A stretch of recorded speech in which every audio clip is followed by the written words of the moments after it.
Voilà, Papa Rouba, bonjour. Bonjour, monsieur les journalistes. Voilà, le lot est matongé, précisément en pouvoir au choix. On a vraiment point de vue par rapport à l'arrestation de Salama Kilobi et aussi libération. Il y a le grand Mopao, pour faire le midi, pour censure et bien ça qui est en rapport à Nzembo Asali et poser problème. Et puis, en tout cas, il y a une émission, je crois, dans Digital Congo. Et c'est qu'à dénoncer que $2 000 par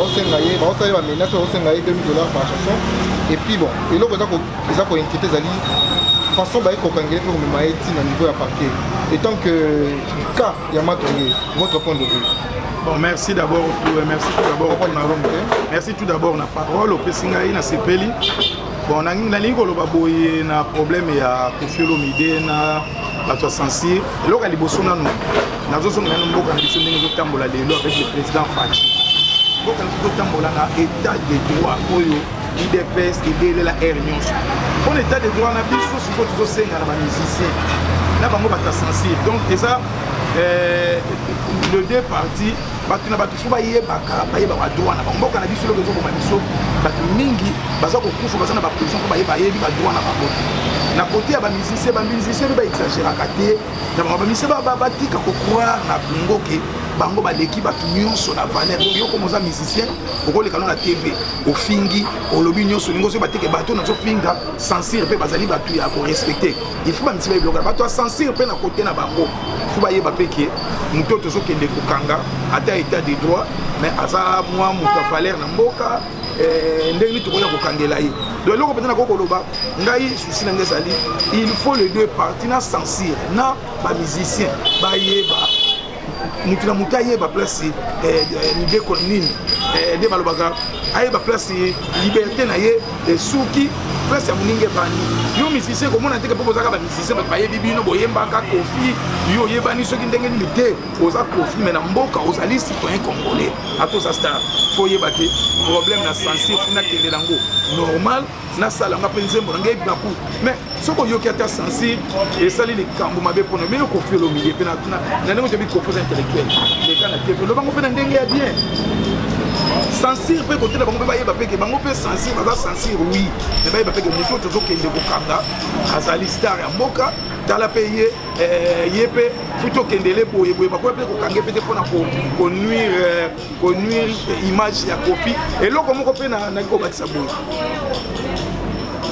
bambula oyo eleka na mboka na biso bacensure na biso mpe koma neti ondire bakoma na bacompte à rendre na bamusicien ekoma bacensure moko komona mutu moko aza na censure kuna alingaka kofi te alingaka fali te alingaka wera te alingaka jibe te soki likambo ya fali eye likambo ya wera ya jibe akosala ngo na ndenge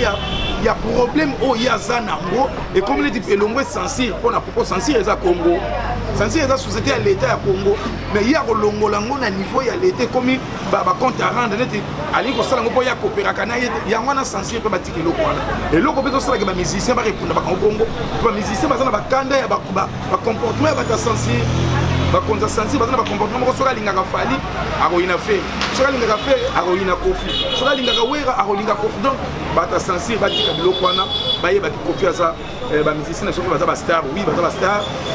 fuko oyeba soki likambo ndenge nini fuko oya kokangela ye kobebisa image mpe ya moto eza na osalisaka mpe ya rien soki obebisa image ya kofi moto yango asalaka mpe valeur ya mboka na libanda na miziki na biso ye soki obebisa image na ye bozobebisaka image ya kofi bango bamusicien mpe bayeba mpe boza na bamarke bavi na bino bovivanga ya baconflit bolukaka baconflit na bato mosusu bino comme boza bamusicien boza bagrand prêtre boleki batutu bolukaka baconflit na bato mosusu na bato basensio boza na bango na baconflit ale bango mpe na retour na bango bazoya kokanga bino na ndenge ke o wana azalaka donc c'est-à-dire les deux parties bayeba mosala na bango bakofi ayeba bamusicien na bakofi te po eza likambo esu kofi bamusicien bayeba makambo na bango bazosala bamona teke bango baleki loa te mibeko elobi boye landa ndenge censure elobi bango mpe bata censure bayeba peke moto tozokende oyo tozobengisa aza star tozala mpe na mwa façon mpona kokende soki kozwa ye koya koatendre ye fui tozala na façon kozwa ye bokoya kozwa ye te kaka bongo mpo nuire image na ye eza mabe nga na koloba kaka moni tozwi nouveau président Fati aye na gouvernement na ye na état de droit balobi personne n'est au-dessus de la loi donc c'est-à-dire mutu nyonso faut à respecter mibeko ya mboka artiste musicien lokola Kofi Songe ya Mbeli Quadra Goraman respect place azali eloko kaka ngai na kosenga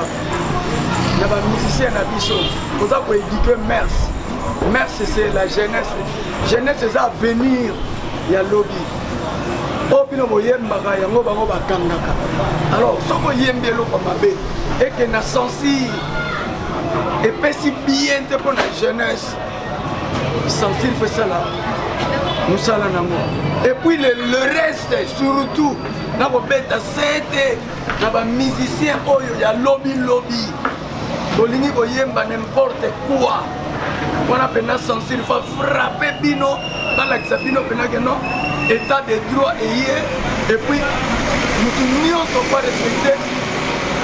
mibeko ya mboka parce que jeunesse ya lobi ezokopie merci ya banzembo bino bozoyemba alors mpona kofinga na kosenga kaka ke non c'est un artiste international bakoki kohumilie ye na baniveau wana te moto asalaka fierté ya peuple congolais libanda ya mboka drapeau eza kotelema saint congolais botalaka mpe modele nini façon nini bino bokoya eloka na lingo loba soki botala barankine na bamisien congolais eza mpe modele wana te vraiment ngai na kosenga mpe na borevoir yango lisusu malgré personne n'est au-dessus de la loi, mais la loi reste la loi. Alors, merci mille. Merci beaucoup. Tika si ma téléphone on a aussi les lots. Et na yo bunga pas pardon. Na yo te. Na si na aussi les lots. Je le jure sur mes enfants. Tika si ma téléphone on a pardon. Où va filmer bah tu fais ça. C'est là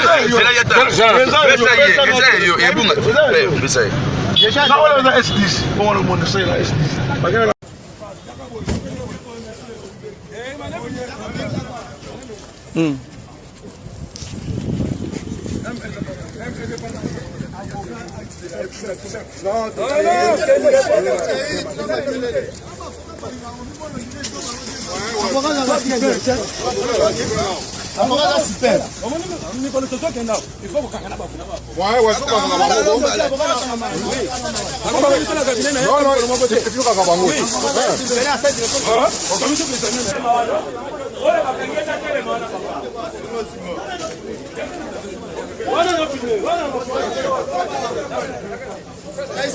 Filmer